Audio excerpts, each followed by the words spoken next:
Semua amal itu akan diikat dengan niatnya. Dengan niat itulah diberikan oleh Allah dua hal. Satu, berpahala atau tidak. Jadi investasi akhirat atau tidak. Yang kedua, kesungguhan kita untuk mencapai itu. Jadi bapak ibu ini punya pekerjaan nih, ya. Serius tidaknya tergantung motivasi niatnya. Kalau bapak niat bakal serius, kalau nggak niat gak akan serius. Anda jadi tentara nih, kalau niat betul jadi tentara akan sungguh-sungguh. Kalau nggak niat ya biasa-biasa saja, ada tugas kerjakan, nggak ada santai. Anda kuliah kalau niatnya benar, sungguh-sungguh belajarnya. Duduk paling depan, dengarkan dengan baik, catat, gak paham nanya. Makanya masuk dengan keluar beda. Masuk belum paham, keluar sudah paham. Ini duduk, masuk kelas, duduk di kursi barisan belakang. Duduk di kelas, bangku deretan belakang. Itu kan di dalam kelas penuh dengan obrolan. Dengan pikirin. Gak pernah nanya, pulang. Mau ujian, minggu tenang jadi minggu gelisah. Pinjam catatan teman. Nah itu belum niat, gak niat tuh kuliahnya. Ya, kalau mau niat tuh sungguh-sungguh pasti serius. Jadi semua pekerjaan itu akan jadi tercapai hasilnya kalau sungguh-sungguh, kalau serius. Serius. Ya, jadi kalau melamar sekali ditolak, kedua kali terus, 3 kali, 4 kali. Ya, kalau tidak ada di tempat itu, cari tempat lain. Ada seorang pemain biola tingkat tinggi, itu biolanya saja harganya puluhan miliar.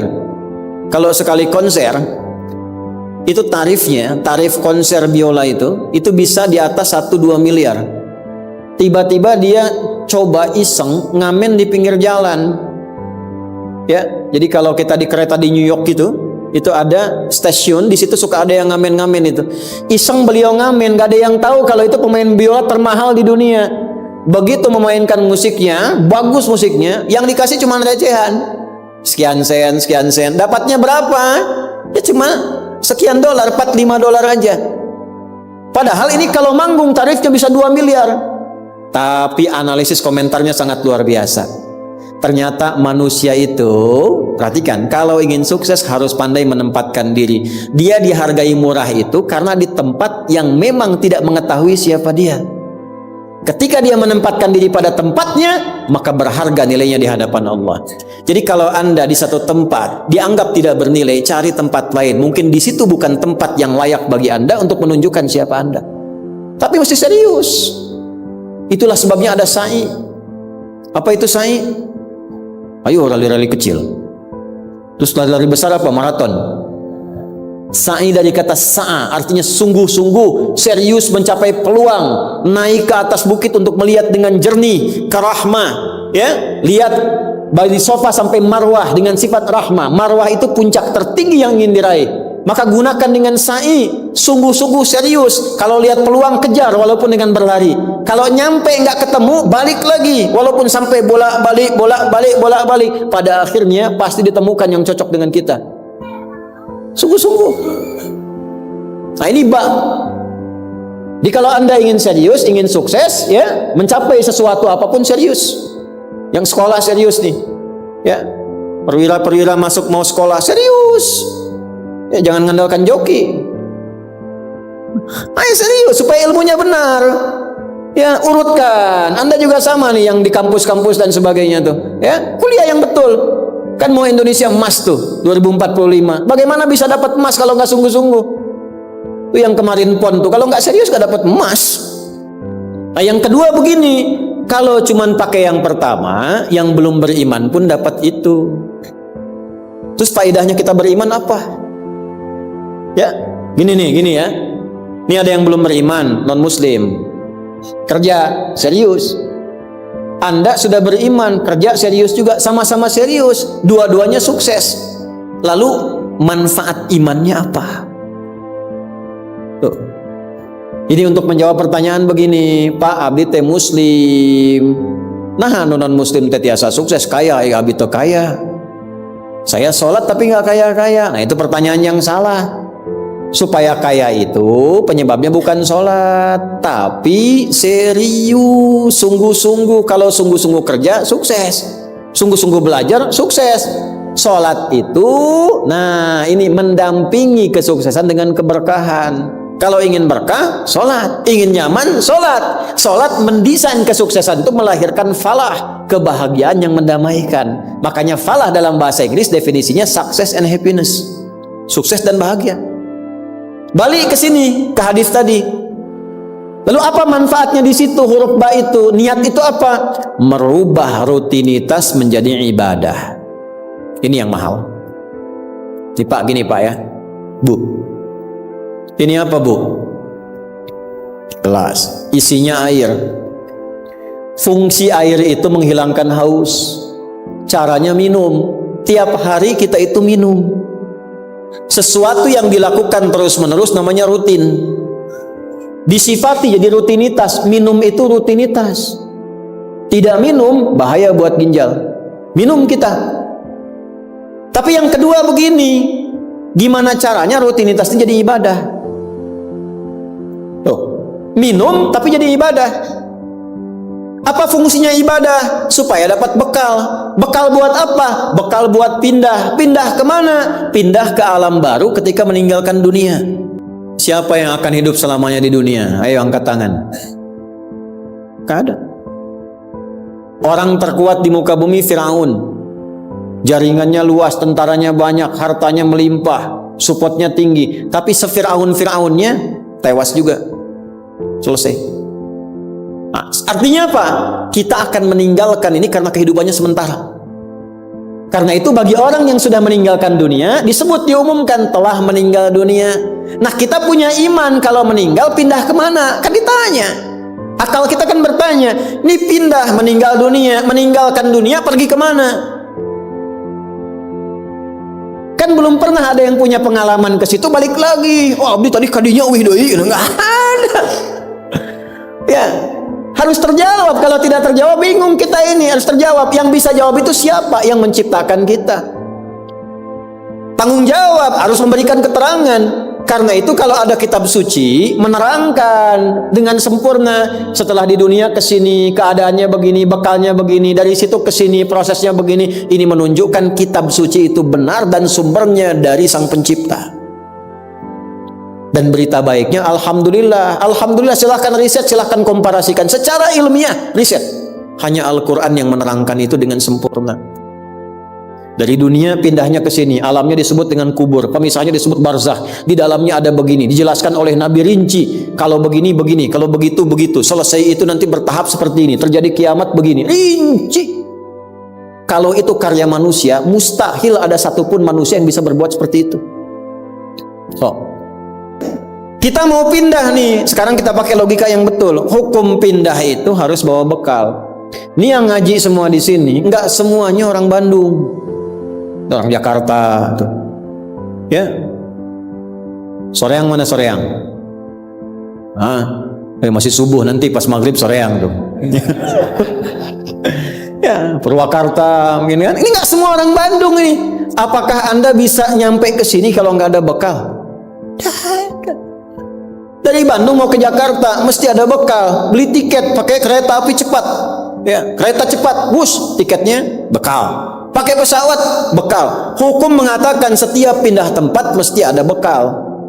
Ini Anda, saya, kita mau pindah dari dunia, minimal transit, ya, waiting roomnya di alam kubur. Mau pindah, pertanyaannya bekalnya apa? Kan pindah tempat. Semakin berpindah tempatnya, semakin beda hukumnya. Ini kita di Indonesia mau transit ke Malaysia, apa dikira mata uangnya sama? Tidak, hukumnya pun nggak sama. Orang Indonesia ke Singapura hukumnya beda. Oh, bisa rapi, di jalan rapi, nggak ada buang sampah sembarangan, tuh kan? Ulang lagi ke Soreang, nggak bala deui gitu. Hukum beda, ketatnya nggak sama. Ke Amerika lebih jauh lagi, nggak laku rupiahnya, tukar dulu dari sini, baru dolarnya nyala. Pindah tempat beda hukum. Toilet di kota Bandung dengan toilet di Lebak Bulus bisa beda. Ya. Nih bang, 1.000, kok 1.000 bang? 2.000, biasanya juga 1.000. Anda di mana? Lebak Bulus, sini Bandung pak. Ya, bisa beda hukum. Maka Anda jangan berharap di alam kubur itu hukumnya bisa sama dengan hukum di dunia. Pasti beda. Tetap pertanyaannya sama. Bekalnya apa? Cuman 2 lembar 2 kain. Ibu tambahan 1 bu, kerudung ibu 3 tuh. Makanya saya selalu mengatakan dengan bercanda tapi dalam, mohon maaf ini yang muslimah, berlatih pakai kerudung ya. Berdoa minta sama Allah supaya nanti tidak bikin malaikat mungkar nakir penasaran. Di dunia nggak berkerudung, begitu meninggal dikerudungin. Ditaruh ke malaikat, ucu gening. Waktu di dunia teh kerudungan, nah hai udah jantan kerudungan. Man rabbuka, abi jamaah Ustaz Adi, namun belum sempurna hijrah. Pelan-pelan, jangan dihukumi dulu. Dia sujud itu sudah luar biasa. Dia belum taat pada satu bagian, tapi taat pada bagian yang lain. Kita doakan, support. Jangan langsung tiba-tiba, nggak taat, dosa, neraka. Nah, kamu neraka, aku maing wes. Repot kalau gitu tuh. Ya, balik lagi, dikembalikan pada kebiasaan, pada kebaikan. Nah, sekarang mau pindah ke alam kubur, bekalnya apa? Kan mesti jelas. Baju sudah beda, nggak bisa dibawa. Itu sudah fitrah Pak. Bapak punya warisan banyak, ditinggal. Nggak ada yang mau ikut, semua ditinggal. Anak-anak tuh sudah catat warisan bapak apa saja. Ibu sesayang-sayangnya nggak akan ikut bu. Bapak jangan tinggalkan saya. Terus kata yang nguburnya, ayah ibu mangga atau ibadah ngiringan nanti aja. Akan masuk. Nah sekarang pertanyaannya bekalnya apa? Ini mesti terjawab. Kalau nggak terjawab, nggak lengkap agama itu. Apa fungsinya Tuhan di situ? Mesti menjelaskan. Nah di Islam itu dijelaskan. Bekal yang kita bawa pulang meninggalkan dunia itu, itulah yang disebut ibadah. Itu. Setiap dikerjakan ada poin ditulis. Poin itulah nama bekalnya. Namanya ajrun namanya. Lahum ajrun ghairu mamnun. Yang kita sebut dengan pahala.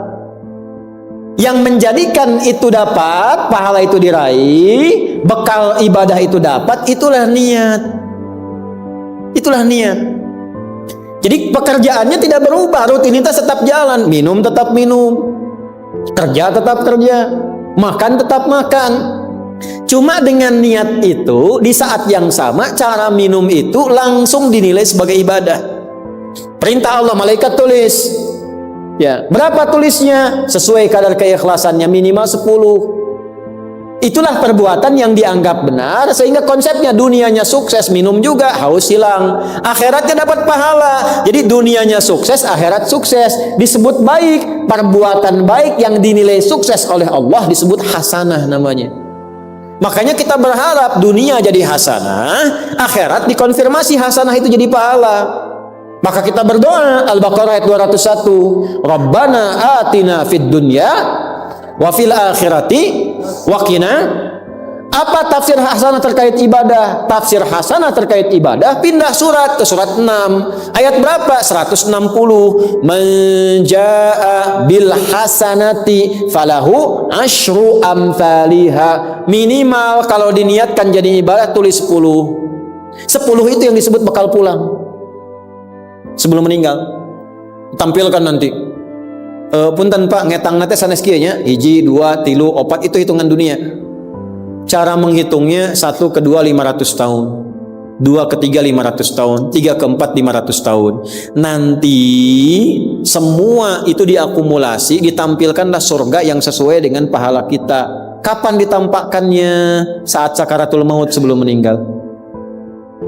Sifat ibadahnya disebut, sifat orang yang rajin ibadah disebut abdun, jamaknya ibadun. Ketika mau meninggal ditampakkan, karena ditampakkan tenang dia, nyawanya tenang, jiwanya nyaman. Sifat jiwa yang dilatih ibadah saat latihan disebut tumanina. Ruku anjen, jangan dulu itidal sampai tumanina. Sujud jangan bangkit dulu sampai tumanina. Kebiasaan tumanina punya sifat namanya mutmainnah.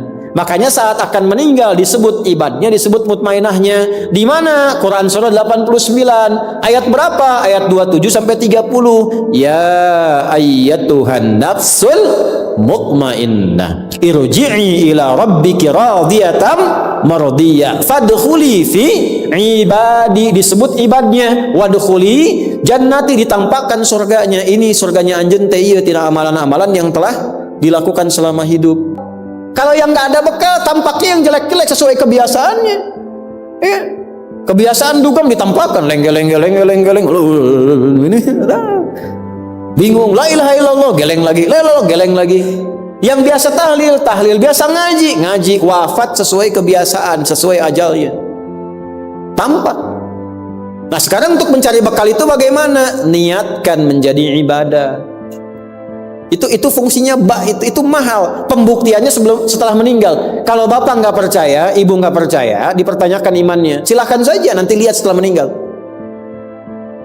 Ya, cara merubahnya bagaimana? Nanti ada 3 bagian. Karena itu kata Imam Syafi'i, hadis ini sepertiga ilmu. Ilmu itu dipraktikkan lewat amal, makanya hurufnya sama. Ain, lam, mim saat belajar. Ain, mim, lam ditukar, lamnya ke belakang, mimnya ke tengah. Saat diamalkan hurufnya sama. Orang yang mengerjakan itu ain pakai alif, lam dan mim, alimun. Tempatnya alamun, tanda-tanda orang itu kenal Allah, maka dia pakai ilmu. Ilmunya dia amalkan, hurufnya sama semua. Ilmun, amalun, alimun, alamun.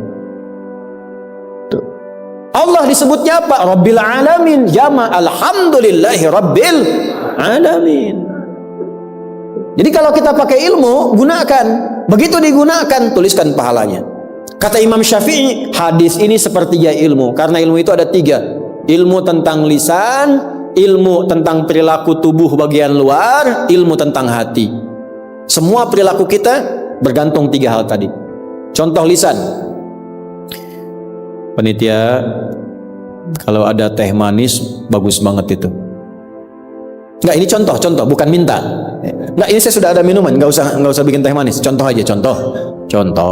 Ya, kalau ada teh manis bagus banget itu. Itu lisan. Begitu lisan keluar, panitia langsung mikir, aduh, enggak dibikin tadi katanya. Maka coba di belakang dibikin, walaupun ustadznya bilang contoh, langsung bikin misal contoh gitu kan. Itu lisan. Kerjakan, siap kerjakan, komando, jalan, lisan. Jadi perilaku kita kadang bergantung lisan. Makanya ada ayat dan hadis tentang lisan. Hati-hati. Kepleset lisan lebih parah dibanding kepleset kaki. Bapak kepleset kaki bisa diluruskan lagi, kepleset lisan lama Pak. Prajurit keluar dari sini, caci maki itu panglima tuh. Jangan dipotong videonya ya, contoh ini mah, contoh. Kepleset lisannya, selesai karirnya. Kepleset kakinya, masih bisa berjalan. Maka lisan tuh ada hukumnya sepertiga bagian hidup kita. Kedua nih, ujung kepala sampai ujung kaki, tangan bergerak, kaki melangkah. Hati-hati. Itu semua ditentukan oleh apa? Nih kolbu, amalan hati. Bapak tahu dari mana kalau orang yang senyum itu senang pada Bapak? Bagaimana taunya?